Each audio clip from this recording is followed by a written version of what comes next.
បងបណ្ដាអូនឡើងលើភ្នំមើលសំរងភ្នំដងក្រមសុខសែនមនុស្សរុំសងក្ដុំរុំនេះ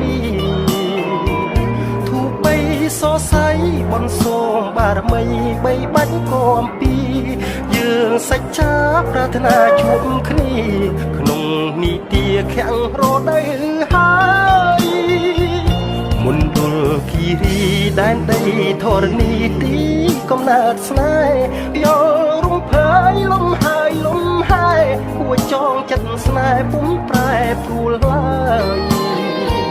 ឋានសួគ៌លោកីដែលបងនឹងស្រីប្រាថ្នាយូរហើយដីលើដល់បានស្គាល់គៀងកើយរស់ក្លិនកាអើយដិតជាប់មាសា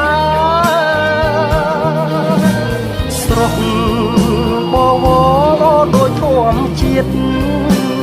បងមើលហើយមើលទៀតសំរងវូនីតវិស័យដូចកានោណាទៅណោស្រីល្អលឹងឡើងមិនត្រឹងទាំងសាគង់ថុចជន់ដូចបងនេះណាមិនស្មានថាវាស្នាមឡើងទេជាត្រីត្រជាក់ដោះហើយបងទៀតមកឲ្យទៅ